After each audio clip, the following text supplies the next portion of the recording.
નમસ્કાર. રાજ્યની સામૂહિક આરોગ્ય કેન્દ્ર અને સરકારી હોસ્પિટલોમાં આરોગ્ય મંત્રી શ્રી દ્વારા જે 1903 જગ્યા પર ભરતીની જાહેરાત આવી ગઈ છે તેની સંપૂર્ણ વિગત આપને આ વિડીયોમાં જાણીશું. સમય બગાડ્યા વગર ચાલો જાણીએ પૂરી વિગત.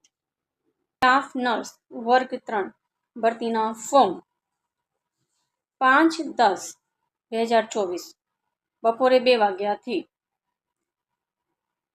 3/11/2024 રાતના 12 વાગ્યા સુધી ભરી શકાશે.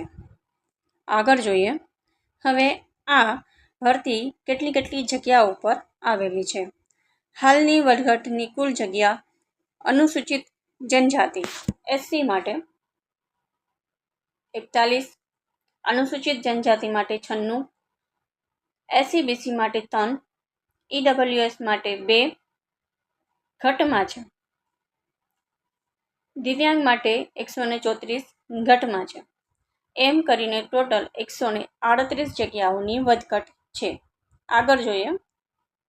ભરવાની થતી જગ્યાઓ કુલ પૈકી જગ્યાઓ 1903 છે, જેમાં અનુસૂચિત જાતિ SC માટે 133, ST માટે 285, SC/BC માટે 513, EWS માટે 190 અને આવી રીતે ટોટલ જગ્યા 872 છે. આગળ જોઈએ.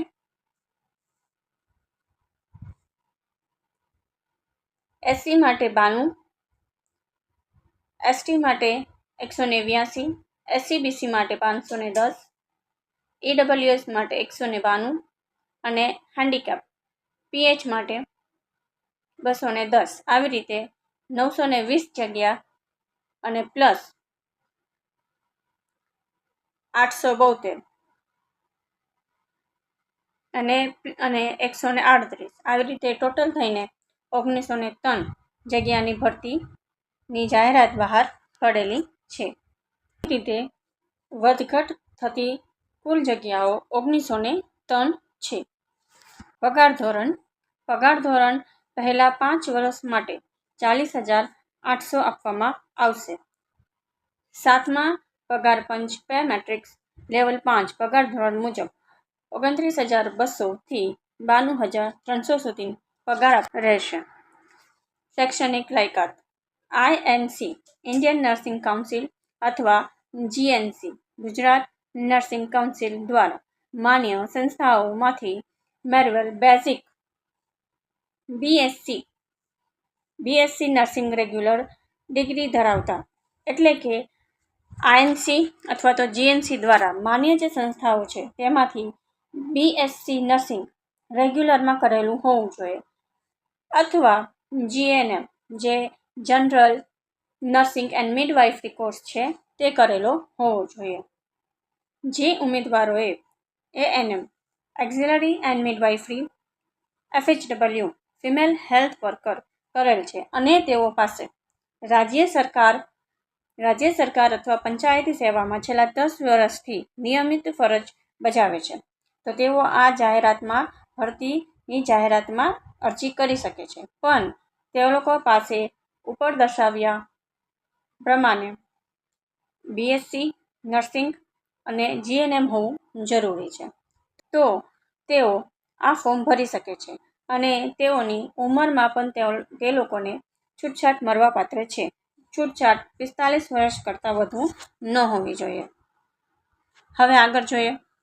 અરજી કરતી વખતે Gujarat nursing council registered nurse અને રજિસ્ટર્ડ મિડવાઇફરીનું કાયમી સમયાંતરે રિન્યુઅલ કરાવેલ રજિસ્ટ્રેશન હોવું ફરજિયાત છે. અરજીપત્રકમાં રજિસ્ટર્ડ નર્સ તેમજ રજિસ્ટર્ડ મિડવાઇફરી સમકક્ષ લાયકાતનો રજિસ્ટ્રેશન નંબર અવશ્ય દર્શાવવાનો રહેશે. અન્ય કોઈ પણ આધારો ગ્રાહ્ય રાખવામાં આવશે નહીં. તેની સાથે ગુજરાતી અને હિન્દી બંને ભાષાનું પૂરતું જ્ઞાન હોવું જરૂરી છે. હવે આગળ જોઈએ કમ્પ્યુટર અંગેની જાણકારી. ઉમેદવારો પાસે કમ્પ્યુટર અંગેનું બેઝિક નોલેજ ધરાવતા હોવાનું પ્રમાણપત્રો કોઈપણ તાલીમ સંસ્થા અથવા તો સરકાર દ્વારા સંસ્થામાંથી સર્ટિફિકેટ હોવું જરૂરી છે, અથવા ધોરણ 10 કે 12ની પરીક્ષામાં કમ્પ્યુટર વિષય સાથે પાસ કરેલ હોય તો તેવા પ્રમાણપત્રો હશે તો પણ ચાલશે. જો ઉમેદવારો પાસે તત્કાલમાં કમ્પ્યુટર અંગેની જાણકારી કે કમ્પ્યુટર અંગેનો કોઈ પણ સર્ટિફિકેટ ન હોય તો તે લોકો આ ફોર્મ ભરી શકે છે, પરંતુ નિમણૂક થાય તે પહેલાં પ્રમાણપત્ર અચૂક રજૂ કરવાનું રહેશે. અનુસૂચિત જનજાતિ, સામાજિક શૈક્ષણિક રીતે પછાત અને આર્થિક નબળા વર્ગ SCBC નોન ક્રિમિનલ સર્ટિફિકેટ દર્શાવવાનું રહેશે. એટલે કે અનુસૂચિત જનજાતિ OBCને નોન ક્રિમિનલ, SCBC અને OBCના ઉમેદવારોએ નોન ક્રિમિનલ સર્ટિફિકેટ દર્શાવવાનું રહેશે. તારીખ 1/4/2022 થી 3/11/2024 દરમિયાન મેળવેલ હોય તેવું પ્રમાણપત્ર હોવું જોઈએ. જેમ સામાજિક અને શૈક્ષણિક રીતે પછાત વર્ગની જે પરિણીત મહિલાઓ છે તે મહિલાઓએ નોન ક્રિમિનલ સર્ટિફિકેટ તેના માતા પિતાની આવકના સંદર્ભમાં જ રજૂ કરવાનું છે. તેના પતિની આવકના સંદર્ભમાં જો રજૂ કરેલ હશે તો અરજી રદ ગણવામાં આવશે. EWS કેટેગરીમાં આવતા ઉમેદવારોએ પણ EWS અંગેનું સર્ટિફિકેટ રજૂ કરવું જરૂરી છે, જે 2/11/2021 થી 3/11/2024 સુધીમાં ઇસ્યુ કરેલું હોય તેવું માન્ય રાખવામાં આવશે. વયમર્યાદા: ઉમેદવારની વયમર્યાદા 20થી ઓછી અને 40થી વધુ હોવી જોઈએ નહીં. જનરલ કેટેગરી માટે આ સિવાય તમામ કેટેગરીના જે ઉમેદવાર છે તેને વયમર્યાદાની છૂટછાટ મળવાને પાત્ર છે, પરંતુ ઉમેદવારની ઉંમર 45થી વધુ હોવી જોઈએ નહીં. હવે જે છૂટછાટ મળે છે તે કેવી રીતે? તો કે જે EWSમાં આવે છે તેને 5 વર્ષ અને 40% કે તેથી અપંગતા ધરાવતા હોય જે ઉમેદવાર તેને 10 વર્ષ. માજી સૈનિક કે જેઓએ જળ, વાયુ, ભૂમિ કે આર્મ ફોર્સિસમાં ઓછામાં ઓછા 6 માસની સેવા કરી હોય, એટલે કે જે આર્મીમાંથી હોય તો તેવા